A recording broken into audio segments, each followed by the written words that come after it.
Back with us on the SportsMax Zone. We continue with cricket. We are 2 days away from the start of the Anthony de Mello Test Series between hosts India and England. The first two matches of the 4-test series are set to be played at the M.A. Chidambaram Stadium in Chennai. The third test, day-night affair, and the fourth test will also be played, will both be played at the Motera Stadium in Ahmedabad. Much is riding on this heavyweight clash, as it will go a far way in determining which of these teams progresses to the final of the ICC World Test Championship in June. That, of course, for a meeting with New Zealand. As it stands, India and New Zealand occupy the top two spots and look likely to be the two teams battling at Lord's in June for the right to be crowned World Test champion. The Aussies, though, can squeeze into the final against New Zealand, but only if this India-England series ends in a draw, if India win 1-0 or if England win 2-0 or 2-1. Note the permutations. For England to reach the ICC World Test Championship final, they must win 3-0, 3-1 or 4-0. The odds, though, are stacked against them. The last time a touring team won 3 tests in a series in India was Clive Lloyd's West Indies in 1983-84. They beat the hosts 3-0 in a 6-test series. Both India and England coming off impressive overseas series wins. India, of course, 2-1 in Australia and England 2-0 in Sri Lanka. Fazeer Mohammed is still with us. And a minor point, well, I don't want to say a minor point, a milestone point, Fazeer, is where I'm going to start with, because Joe Root is 1 win away from equaling Michael Vaughan's record of 26 wins as England Test captain. And if he's asked at a press conference, he'll say, well, that is not really here nor there, but in real terms, it must be added motivation for him and for the team to want to get the record equaling Test win out of the way and set them on course for the right series result. Yeah, and of course, I suppose it might surprise many of us to hear that being the most successful England Test captain means just having 26 wins, because it puts into context one of the challenges that are faced when you talk about English cricket, because we often reference so many other teams chopping and changing and making all sorts of different spur-of-the-moment decisions. Well, it seems to happen as well in English cricket. But again, they've just come out a very successful campaign against Sri Lanka. Jimmy Anderson and Stuart Broad really fired up, and the issue will be whether or not they'll be alternated or used in tandem, because that is another concern about contemporary Test cricket, where players are being rested very regularly. But I'll have to say that India will start as favourites, not just because of the momentum of that fantastic series victory against Australia, but again because they're at home. They've got the quality, they've got the class, they've got the confidence, they've got almost everything going their way, other than maybe complacency, which they'll have to avoid. And I would expect them to prevail. It will not be straightforward, but I expect India to prevail.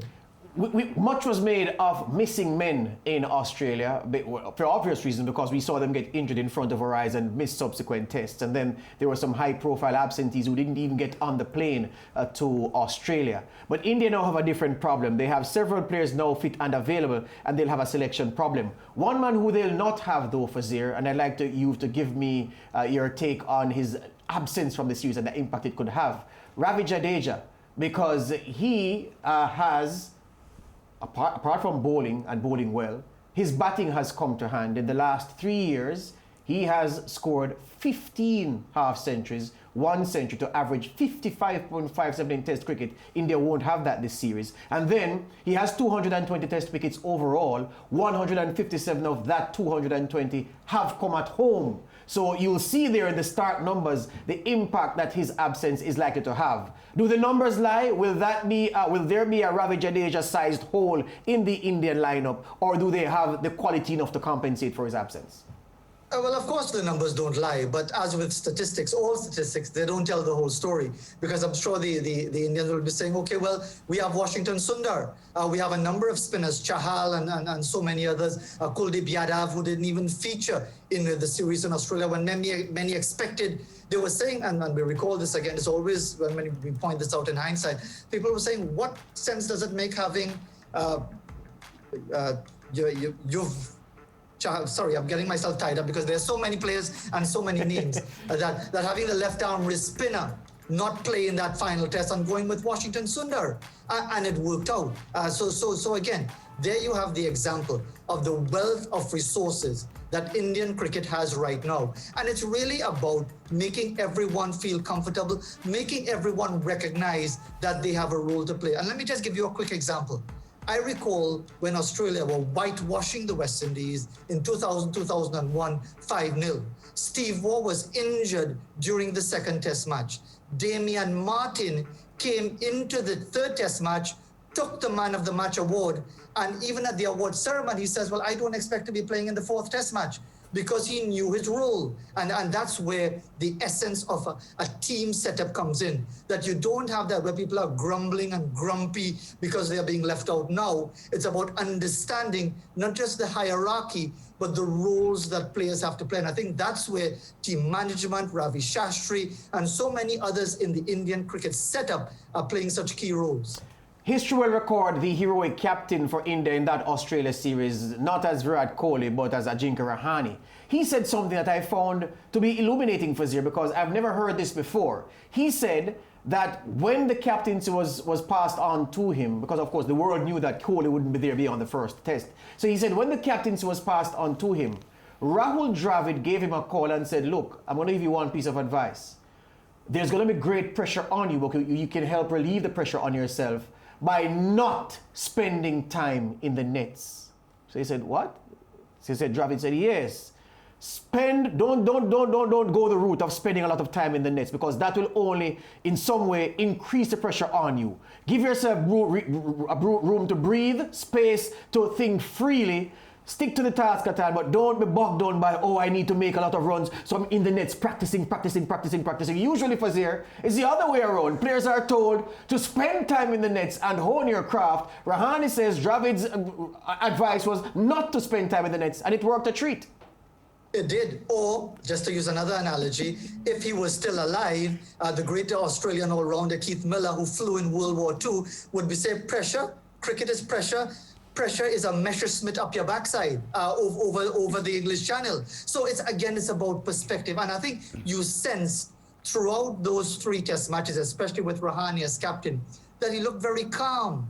Whether he was all turmoil inside, you never detected it. Even when he dropped Labuschagne early on the first day of that critical 4th test match, you never got the sense of throwing arms up in the air or people looking at him in all sorts of ways and so on. And that really is the essence of good leadership. When you can show that equanimity, when you can show that, yes, there might be issues. Mark Taylor comes to mind as an Australian captain who struggled for runs at one time, but Australia was still winning. And I think that is the essence of it. So yes, someone like a Rahul Dravid, I think his advice is always really immeasurable in many respects, because he reflects that class of someone who understands that there are bigger things in the game and there are bigger things other than cricket as well, and to understand your role. So yes, I'm sure he would have benefited from that advice. Faz, Chennai is known for having a spin-friendly surface. How important will team selection be? And how do you pick from the bunch of players that we have? We have a lot of mature players as well as youngsters that have really shone versus Australia. So how difficult will it be to pick? It will be difficult in one way, or it might be fairly straightforward in another way. If you tell yourself that if that series had not happened, who would we pick? And indeed, if even with those players there, do you simply say, well, okay, you've got to give everyone an opportunity who played their role in that historic series? I don't think you can do that. I think you've got to recognize that players were missing for reasons that were perfectly understandable, that were no fault of their own. No one just opted out because they felt that they weren't able to handle the pressure or they couldn't deal with the situation. There were mitigating circumstances. And therefore, you've got to show that, look, we've got more players available. We have more of our first choice players available. You give them the first option, knowing full well that there are players waiting in the wings on the starting blocks who've already proven that they can deliver. And I think that is a really fantastic position for India to be in. Absolutely fantastic stuff, Fazeer. Thank you very much as usual. All the best. Take care. Good. Gang, can you imagine India, Kohli's back, losing at home to England as captain? Can you imagine what will be said about whether or not he should still be captain, especially after what Rahane did in Australia. Yeah, a lot will be said. And what about the fact that a lot of senior players are back? Will they just demote them, and will the younger players continue to move forward? Those and listen, Indians are very passionate about their cricket, which we know. They're first on our YouTube channel all the time. So it's not going to be nice. India, for your sake, I hope you win. Lads, that's a nightmare scenario for Kohli. No, it certainly would be. I don't expect it to happen. Let me hasten to add. But this is such a series that we expect to be so riveting, because India, coming out of the Australian success, by far the most exciting set of players in world cricket at the moment. And while England are a highly rated team, some time ago they were actually number 1 in Test rankings. And a highly rated team as well. And although they're number 4 in the rankings and also on the ICC World Championship table, they're not too far off the top. So people recognize that England are players with a lot of quality. Their bowling attack, though, with Broad and Jimmy Anderson, as potent as it is, Anderson in particular, is a lot more potent in English conditions. So I would suspect that the odds heavily favor India here, but they've got to go out on the field and deliver, because the cricket isn't played on paper. And I know that England is a fighting team that will take the challenge to India. I just can't see them toppling India at home. Call it. India for the series. How much? Do they get the result to make the World Test Championship final against New Zealand? Yeah. Yes. Yeah? Yeah. So India? Yes. All right, I'm going to go England. All right, as we go to the break, Mariah, I think you're up. As we go to the break, the 4-match test series against England and host India is set to start February 4 in Chennai. Will India win? Send us a voice note to be played on the show later today.